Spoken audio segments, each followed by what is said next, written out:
ಇವರು ನಮಸ್ಕಾರ ಸರ್, ಅದೇ ನಿನ್ನೆ ಬಿಡದಿ ಟೌನ್ಶಿಪ್ ವಿಚಾರವಾಗಿ ಸರ್ವೆಗೆ ಹೋಗೋ ಅಧಿಕಾರಿಗಳ ಮೇಲೆ ಕಲ್ತೂರಾಟ ಆಗಿದೆ. ಕಾರುಗಳೆಲ್ಲ ಗ್ಲಾಸ್ ಎಲ್ಲ ಹೊರಹಾಕಿದ್ದಾರೆ. ಮಹಿಳೆಯರೆಲ್ಲ ಪೊರಕೆ ತಗೊಂಡು ಹೊಡೆದು ಮಾಡಿ ಒಂದು ಉದ್ವಿಗ್ನವಾದಂಥ ವಾತಾವರಣ ನಿರ್ಮಾಣ ಮಾಡಿದ್ದಾರೆ. ಒಂದು ಇವತ್ತು ನಾನು ಸಹ ತಿಳಿದಂಥ ವಿಚಾರ, ಇವತ್ತು ಯಾವುದೇ ಒಂದು ವ್ಯವಸ್ಥೆಯ ಹಿನ್ನೆಲೆಯಲ್ಲಿ ಲಾ ಆ್ಯಂಡ್ ಆರ್ಡ್ರನ್ನ ಕೈ ತೆಗೆದುಕೊಳ್ಳೋಂಥದ್ದು ಅದು ತಪ್ಪು ಅನ್ನೋದು ಭಾವನೆ ಜನದಲ್ಲಿ ಇರಬೇಕು. ಇವತ್ತು ಮೊದಲನೇದಾಗಿ ಈ ಒಂದು ಸನ್ನಿವೇಶ ಸೃಷ್ಟಿ ಮಾಡಿರೋಂಥದ್ದು ನಿಮಗೆಲ್ಲ ಗೊತ್ತಿದ್ದಂತೆ JDS ಪಕ್ಷದ ನಾಯಕರಾದಂಥ ಕುಮಾರಸ್ವಾಮಿ ಅವರು, ಅವರೇ ಮಾಡಿದಂಥ ಪಾಪದ ಕೂಸನ್ನು ವಿರೋಧ ಪಕ್ಷದ ಹೊಣೆನ ಹೊತ್ತು ಅವರು ವಿರೋಧದ ನಿರ್ವಹಣಾ ವ್ಯವಸ್ಥೆಯನ್ನು ಮಾಡೋದು ಬಿಟ್ಟು ಇವತ್ತು ರಾಜಕೀಯದ ಉದ್ದೇಶದಲ್ಲಿ DK ಶಿವಕುಮಾರ್ ಸಾಹೇಬರು ಮುಖ್ಯಮಂತ್ರಿ ಆಗಿದ್ದಾರೆ ಅನ್ನೋದನ್ನು ಸಹಿಸ್ಕೊಳ್ಳದಲೆ ಪ್ರತಿ ಹಂತದಲ್ಲೂ ಅಡಚಣೆ ಮಾಡಬೇಕು ಅಂತ ಪ್ರಚೋದನಾ ಹೇಳಿಕೆಗಳನ್ನು ಕೊಟ್ಕೊಂಡು ಈ ಒಂದು ಸನ್ನಿವೇಶಗಳನ್ನು ಸೃಷ್ಟಿ ಮಾಡೋಂಥದ್ದು ನಿಪುಣರು ಅನ್ನೋದನ್ನು ತೋರಿಸ್ಕೊಡ್ತಾ ಇದ್ದಾರೆ. ನಾನು ಒಬ್ಬ ವಿದ್ಯಾವಂತನಾಗಿ ಇವತ್ತು ಪ್ರತಿಯೊಂದು ಹಂತದಲ್ಲೂ ಉದ್ಯೋಗವನ್ನು ಸೃಷ್ಟಿ ಮಾಡಿಕೊಡಿ ಅಂತ ಹೇಳಿ ಕರ್ನಾಟಕದ ಯುವ ಮಿತ್ರರೆಲ್ಲರೂ ಸರ್ಕಾರಕ್ಕೆ ಒತ್ತಡ ಆಗ್ತಾ ಇದ್ದಾರೆ. ಅದೇ ರೀತಿ ಯಾವುದಾದ್ರು ಹಿಂದೆ ಜಮೀನುಗಳನ್ನು ಅಕ್ವಿಷನ್ ಮಾಡಿರೋಂಥ ಹಿನ್ನೆಲೆಯಲ್ಲಿ ಅದಕ್ಕೆ ಪೂರ್ಣವಾದಂಥ ಒಂದು ಅಂತ್ಯವನ್ನು ಕಾಣಬೇಕು ಅನ್ನೋ ಒಂದು ಉದ್ದೇಶ ಬಿಟ್ಟರೆ ಮತ್ತೊಂದಿಲ್ಲ. ಇವತ್ತು ಏನು ಅಕ್ವಿಷನ್ ಮಾಡಿರೋಂಥ ಪ್ರಶ್ನೆ ಯಾರು ಅನ್ನೋದನ್ನು ಜನರ ಮನಸ್ಸಲ್ಲಿ ಇವಾಗ ಹೋಗಿದೆ. ಏನು 2004ರಲ್ಲಿ 2006ರಲ್ಲಿ ಅಕ್ವಿಷನ್ ಮಾಡಿರೋಂಥ ಕುಮಾರಸ್ವಾಮಿಯವರು, ಇಂದಿನ ಮಾಜಿ ಮುಖ್ಯಮಂತ್ರಿಗಳಾದಂಥ ಕುಮಾರಸ್ವಾಮಿಯವರು ಆ ಸಂದರ್ಭದಲ್ಲಿ ಅಕ್ವಿಷನ್ ಮಾಡಬೇಕಾದ್ರೆ ಆಲೋಚನೆ ಮಾಡಬೇಕಾಯಿತು, ಇನ್ಫೋರ್ವನ್ನು ಅನೌನ್ಸ್ ಮಾಡೋಂಥ ಸಂದರ್ಭದಲ್ಲಿ.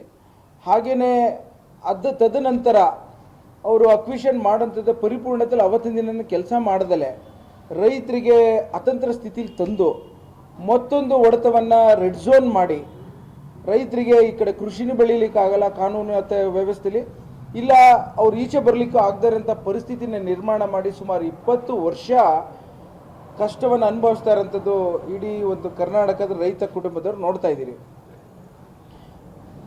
ಇದ್ರ ಮಧ್ಯೆ ಈ ಅಕ್ವಿಷನ್ ಮಾಡಿರೋದನ್ನು ಅಟ್ಲೀಸ್ಟ್ ಭಾಳಷ್ಟು ಜನ ರೈತರುಗಳು ಬಂದು ನಮ್ಮ ಈ ಅತಂತ್ರ ಸ್ಥಿತಿಯಿಂದ ನಿವಾರಣೆ ಮಾಡಿ ಅಂತ ಕೇಳಿರೋಂಥ ಒಂದು ಸಂದರ್ಭದಲ್ಲಿ ನಮ್ಮ ಕರ್ನಾಟಕದ ಕಾಂಗ್ರೆಸ್ ಸರ್ಕಾರ ರೈತರಿಗೆ ಹಿಂದೆ ಮಾಡಿರೋ ತಪ್ಪುಗಳನ್ನು ಸರಿಪಡಿಸ್ಲಿಕ್ಕೋಸ್ಕರ ಉದ್ಯೋಗವನ್ನು ಬೇಡಿಕೆ ಇರೋಂಥ ಒಂದು ವ್ಯವಸ್ಥೆಯಲ್ಲಿ ಉದ್ಯಮದಾರರಿಗೆ ಉದ್ಯೋಗ ಸೃಷ್ಟಿ ಮಾಡಿಕೊಡೋ ಅಂತ ಕೇಳಿದಂಥದ ವಿಚಾರದಲ್ಲಿ ಇವತ್ತು ಆ ಒಂದು ಪರಿಪೂರ್ಣತೆಯ ಪ್ರಯತ್ನವನ್ನು ಮಾಡ್ತಿರ್ಬೇಕಾದ್ರೆ ಇವರೇ ಎಲ್ಲ ರೀತಿಯ ಸೃಷ್ಟಿ ಮಾಡಿರೋಂಥ ವ್ಯವಸ್ಥೆಗೆ ಅದಕ್ಕೆ ಬೇರೆ ರೀತಿಯ ಅರ್ಥವನ್ನು ಕಲ್ಪಿಸ್ಕೊಂಡು ಇವತ್ತು ಎಲ್ಲೋ ಒಂದು ಕಡೆ ರೈತರು ಸುಮಾರು 75% 75% ಒಮ್ಮತವನ್ನು ಕೊಟ್ಟಿರೋಂಥದ್ರಲ್ಲಿ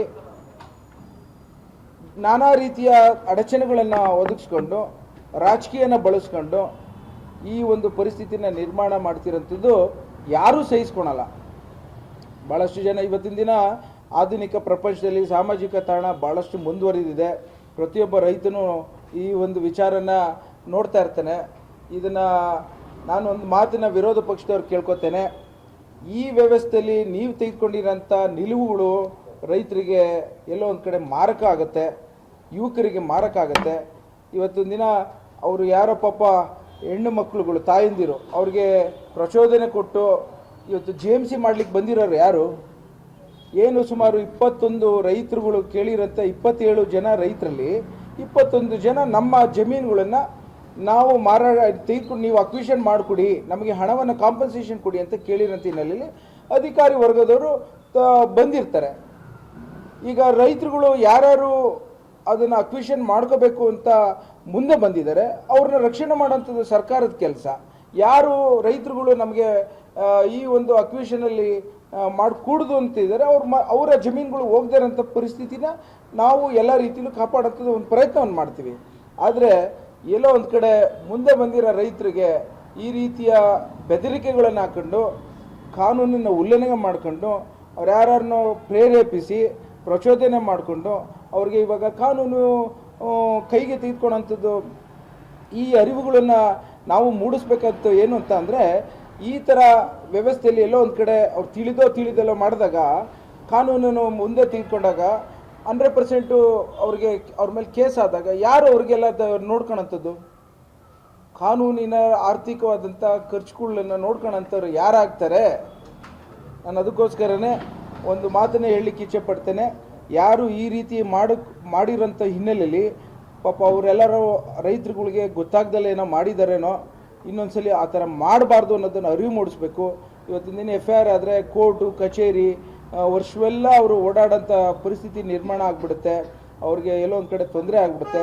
ದಯವಿಟ್ಟು ಇದು ಸಾಮಾಜಿಕ ತಾಣದ ಮೂಲಕ ಮಾಧ್ಯಮದ ಮೂಲಕ ಈ ಥರ ಯಾರೋ ಹೇಳಿರೋಂಥ ಒಂದು ಎತ್ತಿಕಟ್ಟೋಂಥ ಪ್ರಯತ್ನದಲ್ಲಿ ಅಮಾಯಕರು ಸಿಲುಕಬಾರ್ದು. ದಯವಿಟ್ಟು ಅವ್ರದ್ದು ಏನೇ ಇದ್ದರೂ ಸರ್ಕಾರದ ಮುಂದೆ ಅಧಿಕಾರಿಗಳ ಮುಂದೆ ಹವಾಲುಗಳನ್ನು ಹೇಳಬೇಕೇ ಹೊರತು ಈ ಪೊರಕೆಗಳು ಎತ್ತು ಅವ್ರಿಗೆ ಹೊಡೆಯೋದು ಬಡಿಯೋದು ಅವೆಲ್ಲ ನಮ್ಮ ಭಾರತ ದೇಶದ ಸಂಸ್ಕೃತಿ ಅಲ್ಲ.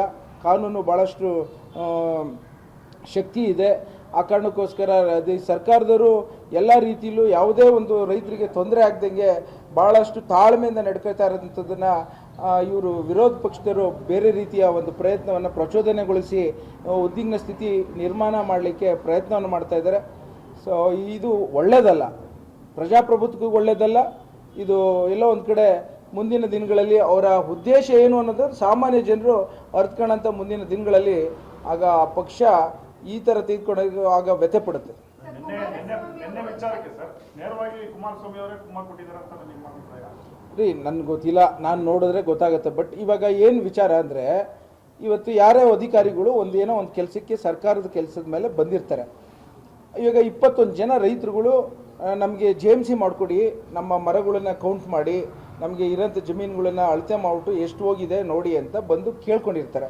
ಅದರಂತೆ ಅಧಿಕಾರಿಗಳು ಗ್ರೌಂಡಲ್ಲಿ ಬಂದಿರ್ತಾರೆ.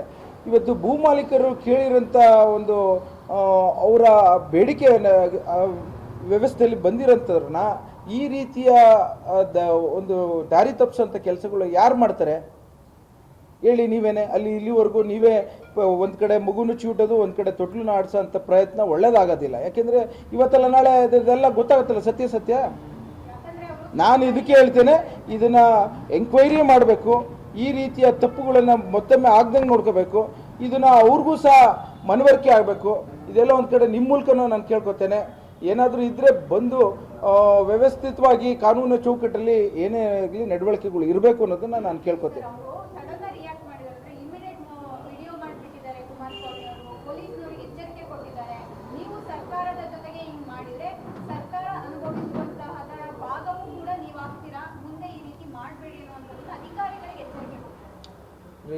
ಇವತ್ತು ಅಧಿಕಾರಿಗಳು ಭೂ ಮಾಲೀಕರು ಕೇಳಿದಂತೆ ಅವತ್ತು ಸ್ಥಳಕ್ಕೆ JMC ಮಾಡ್ಲಿಕ್ಕೆ ಹೋಗಿದ್ದಾರೆ.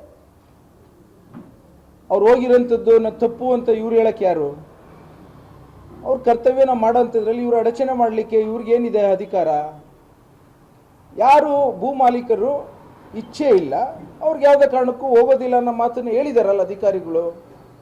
ಹಾಗಾಗಿ ಈ ವಿಚಾರದಲ್ಲಿ ಈ ರೀತಿಯ ನಡವಳಿಕೆಗಳು ಸರಿ ಇಲ್ಲ ಅನ್ನೋದನ್ನು ಹೇಳಲಿಕ್ಕೆ ಇಚ್ಛೆಪಡ್ತೇನೆ.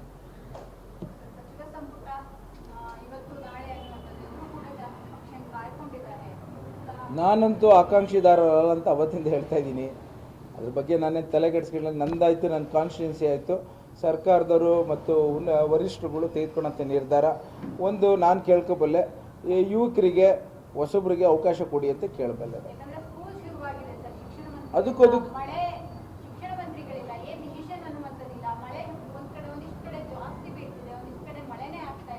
ಅತಿವೃಷ್ಟಿ, ಅನಾವೃಷ್ಟಿ, ಬದುಕು ಬದಲಾವಣೆ, ಅಭಿವೃದ್ಧಿ ಇವೆಲ್ಲನೂ ತೆಗೆದುಕೊಂಡು ನಿರ್ವಹಣೆ ಮಾಡೋಷ್ಟು ಶಕ್ತಿ ನಮ್ಮ ರಾಜ್ಯದ ಮುಖ್ಯಮಂತ್ರಿಗಳಾದಂಥ DK ಶಿವಕುಮಾರ್ ಸಾಹೇಬರು ಮತ್ತು ಸಂಪುಟದ ಎಲ್ಲ ಸಚಿವರಿಗೆ ಒಂದು ಶಕ್ತಿ ಇದೆ. ಯಾವುದೇ ತೊಂದರೆ ಇಲ್ಲದೆ ನಿವಾರಣೆ ಮಾಡ್ತಾ ಇದ್ದಾರೆ.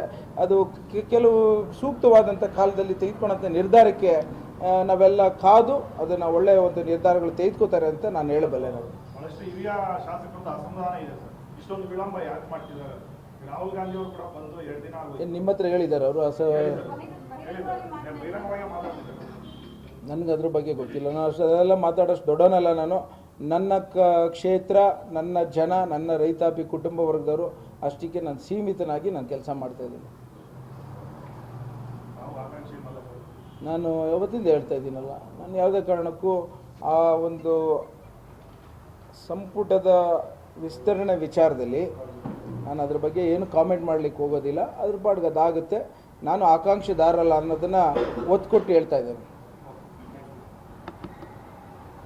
ಇನ್ನಷ್ಟು ಹೆಚ್ಚಿನ ಮಾಹಿತಿಗಾಗಿ ಫಾಲೋ ಮಾಡಿ ಬ್ರಿಗೇಡ್ ನ್ಯೂಸ್ ಕನ್ನಡ.